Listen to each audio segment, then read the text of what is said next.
Welcome to Infinity Reviews. So yeah! Woohoo! Oh, that's a great line. That is a great line. Eve!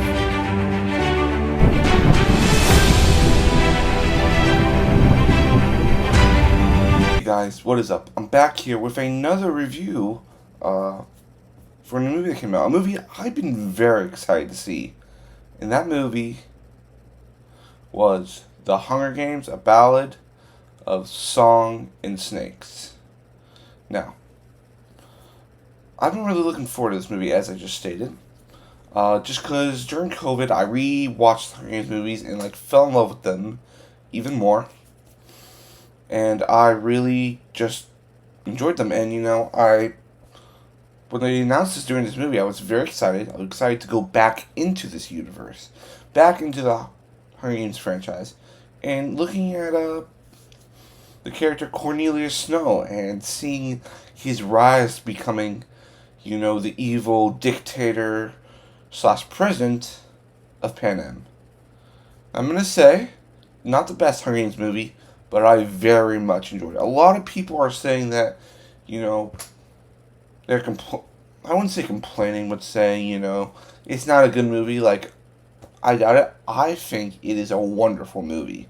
It's not a best picture. It's what I expected going into the movie. Let's talk about the highlights, the things that I thought were really good in the movie. First one, the performances. The performances were amazing in it. You look at the performances. You had world-class actors in there. With Peter Dinklage and Viola Davis, two very high-class actors. But then you had some kind of newcomers. You had Tom Blythe, which this was his very first motion picture. He's been in a lot of smaller things, a lot of TV shows. I think he was in that. He is going to be in that Billy the Kid TV show coming out. But I didn't hear about him, and when I first saw the images of the movie, I didn't really see him as Snow. But after watching the trailers and then going to this movie, he is Cornelius Snow. He is a young Donald Sutherland, which he did a fantastic job. His line delivery reminded me of Snow, and by the end of the movie, I could see he is becoming this tyrant, this villain that we know in the Hunger Games franchise. And I probably think he was probably my favorite character out of all of them.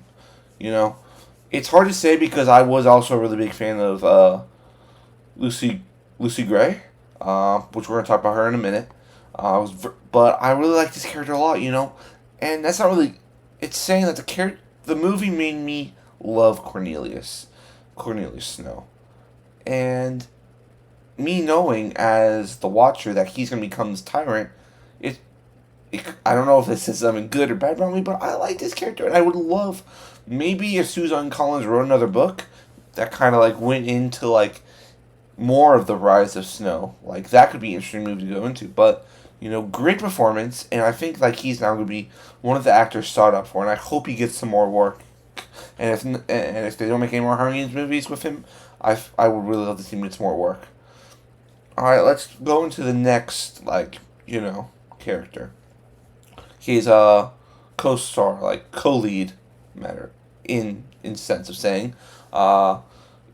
Richard Ziegler's Lucy Gray Baird. Going into the movie, in the trailers, she wasn't really a standout for me. I was watching it, I was I don't know about her.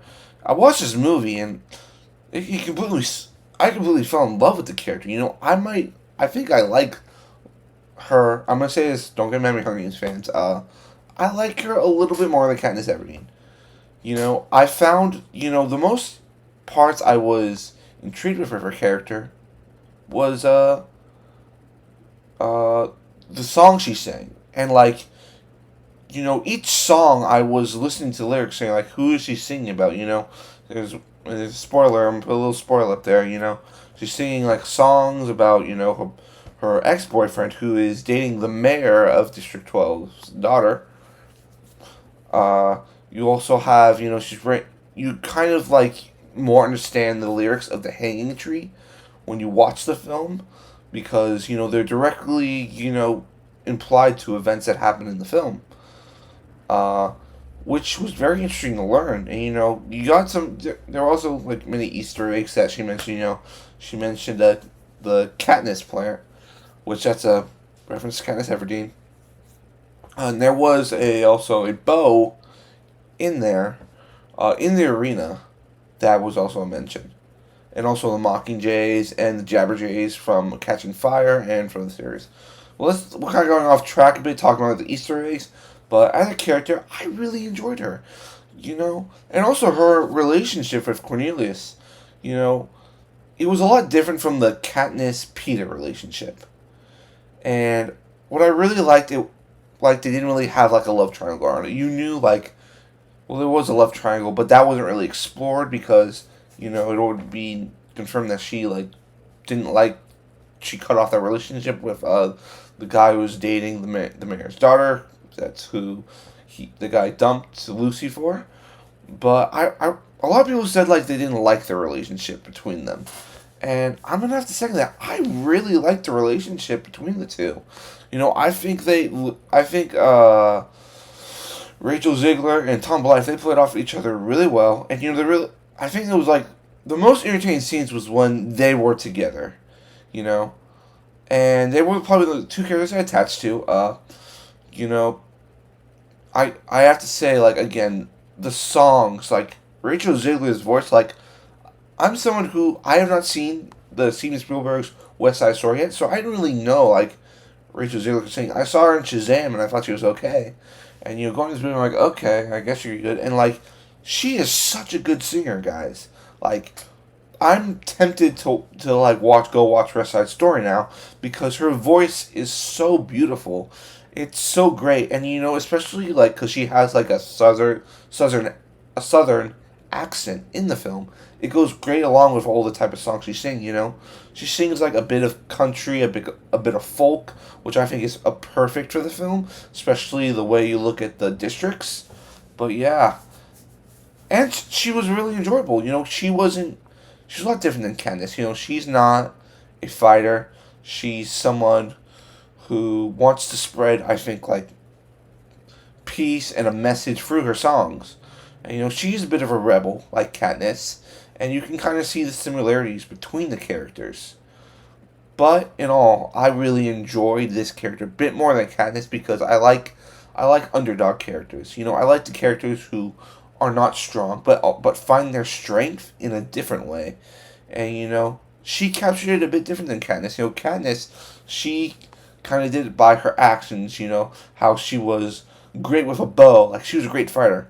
Lucy captured the hearts and the minds of people through her music. Sure, she wasn't as big of a symbol as maybe Katniss Everdeen was, but she would. Her story was kind of the start of the revolution. And, and that's what I really liked about the character. Now let's go into another character that we've seen in the franchise before. It's Hunter Schafer's. Yeah, Hunter Schafer's playing Tigress Snow. Now, when I watched the trailer, I thought it was his sister because I had the book. Yeah, I have the book up in my closet. I read a little bit of the book. I read kind of like the beginning of the movie. I never got around to finishing it because I got busy. But I always thought Tigress was Cornelius's sister. But I was informed by a viewer that it's actually his cousin. Which I'm like, oh, that's an interesting relationship. And as you can see, like I'm gonna put a picture up here. Tigress. She's in part 2. She's the one with the. She looks like a tiger, which makes sense. Tigress, and she's a fashion designer. And she is also a rebel in those future movies. But I really found her relationship with Cornelius, like, interesting. Because, like, Cornelius thought he had to do everything to support his family. He had to bring the House of Snow back up from the ashes and rise it out of the flames. But overall, she just wanted her cousin to be happy. She just wanted him to live the life that he wanted, not what other people expect of him. And that's like kind of the thing. I think she maybe regrets in the future that maybe if she had done more, he wouldn't have turned into the tyrant he had. Because as we see for the development of the film, I'm going back to Cornelius a little bit, that he goes from someone who, thinks, who is good. He is good in the beginning, and he makes you care. You care about Cornelius. No, you feel for the character. You feel for what he's going through. But by the end of it, you see the rise of a ruler. And I think at a point, Tigress wanted to save him, wanted him not to put everything on himself. But in the end, he had to put everything on himself. Now, and overall, I found the character, she wasn't a main character. She was more of a side character in the film. But I enjoyed the scene she was in. It was great to see Hunter Schafer, in something else. I have not watched Euphoria, but I've watched clips online, and clips I've seen of her have been very enjoyable.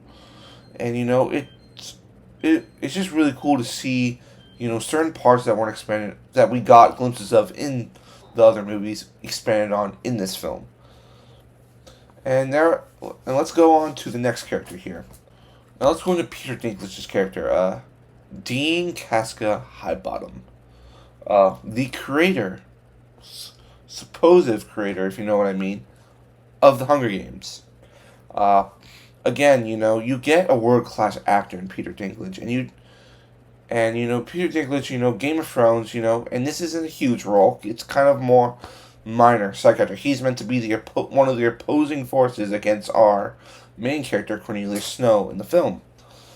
And just a world-class performance by him, When he's in the scene, you can tell, this, he gave me the sense, from the Harry Potter films of One-Eyed Moody,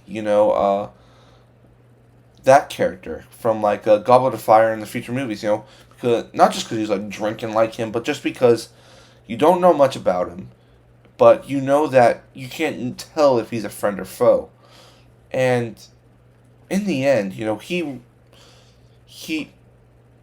is that he feels regret. He's regretful that he created the games because he is killing kids. And it was to him is real that him and Peter Dinklage's character and Cornelius' father made up the games, as like a joke, like, oh, would this be funny? And then Cornelius, his father, turned into a real thing and took all the credit, like stole the credit. But then he died, and then Dinklage's character became the creator of the games. And it's kind of sad because as you realize it, it's just like it kind of feels like he's just mourning Cornelius' father. He feels bad that he's all alone. But he's also, berating Cornelius. He's like, no matter, like, what you do, it doesn't matter if you win these games or if you're the favorite of everyone, I will never acknowledge you. I will never let you go to college. I will make sure I judge every mistake you make. Everything you do, I will judge on the harshest level. And that's what he does. And he proves to be a character that you're like, I hate this guy. Like, can this guy just give Cornelius a break? Like, look at him. He's poor. But we all know that Cornelius is a bad guy. And that because of Casca Highbottom's role in the Hunger Games, he's making Cornelius into this villain. He makes him into it because he helps grow the hatred that he starts to feel for the district, And yes, you can see from the movie that in the end, he does not, spoiler, he does not make it out of the film. He does not make it out. But, very good performance. Now, let's talk about Viola Davis, his character, as she plays Dr. Volmina Gall. Very different role for her, I'm going to say, on this one. Very different. Very different role. But she was terrific in it. She's played villains before. We look at characters, like Amanda Waller. That's the most notable villain I can think of that Viola Davis has played. But Amanda Waller, the thing about her that difference from this villain is that she's a bit crazy. She wants to create a game that people will watch, that will be respectful. While Amanda Waller will just want to get the mission done. And I'm gonna say this: Viola Davis, I don't think it's talked about enough, is one of the great actors in the world right now. I think that she is on the level of, like, I'm gonna say it right now, like Meryl Streep. But she's overlooked a lot of times. Especially for the Oscar. I think she should have been nominated for Woman King last year. Through the trailers I saw, I have not seen the film, but through the trailers I saw for Woman King, I believe she earned it. But we're not here to talk about that. We're here to talk about Hunger Games. A very menacing villain. The game maker in each of the Hunger Games films, they weren't especially, the main antagonist of the film. But right here, the main antagonist, at least in a person, is Viola Davis' character, Dr. Gao. And, she's devious. She will hurt anyone, and destroy anything to get what she wants. We see her attack the fellow students who are mentoring these new tributes, but honestly, that's all I can really say about her.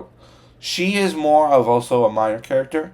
She does not have you see her, but not a whole lot in the film. And then there's one more main character. This actor, he was a bit more of an unknown.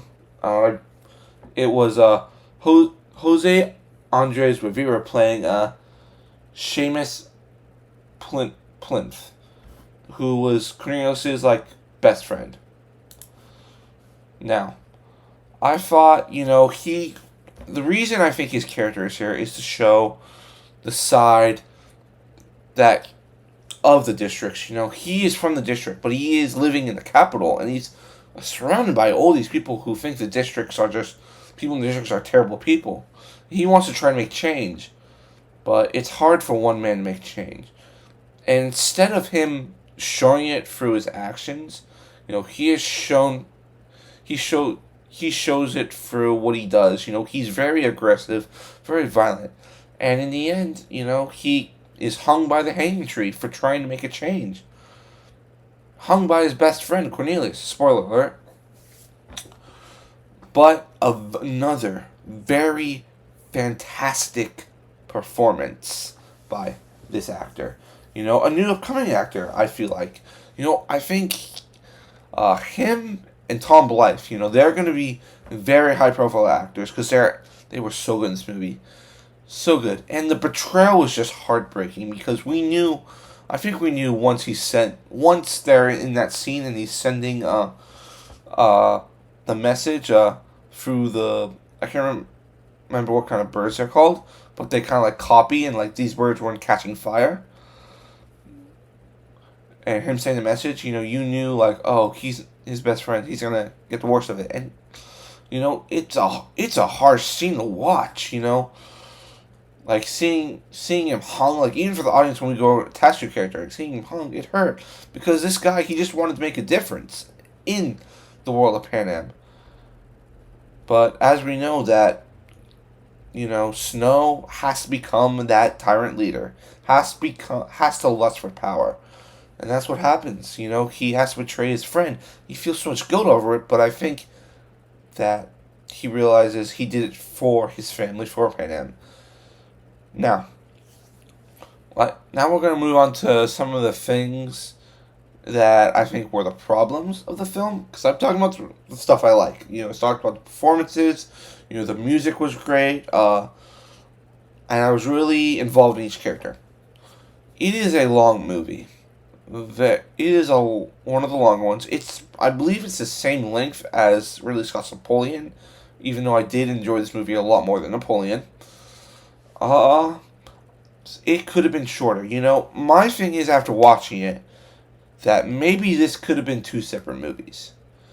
That, if we look at the Hunger Games franchise, they did the first movie, it was the games and the celebration. Then they went into, what was really happening in the districts and catching fire. I feel like if you maybe separated the stuff that came after, with Cornelius going into the the Peacekeeper Corps for the capital, and Lucy's adventures after the games, that could have been a really interesting movie. They could have dived much more into what was happening, and much more into the character of Cornelius Snow. But they kind of rushed it. Everything felt kind of rushed. My favorite part of the movie was the lead up to the games and the game itself. After that, there were parts I enjoyed. I enjoyed every scene I saw Tom Blythe and Richard Ziegler in together. But there were some scenes where I'm like, why are we going here? Like, why do we need to do this? Like, it felt like it felt like two movies put into one. And, I think if they separate it out, maybe they just want to make it one movie because it is only one book.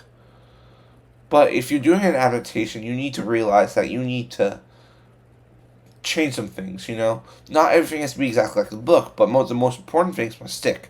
I think if they made like a part one and a part two of this, it would have been a much better paced movie, a much shorter movie as well, which I think would have helped the movie a lot.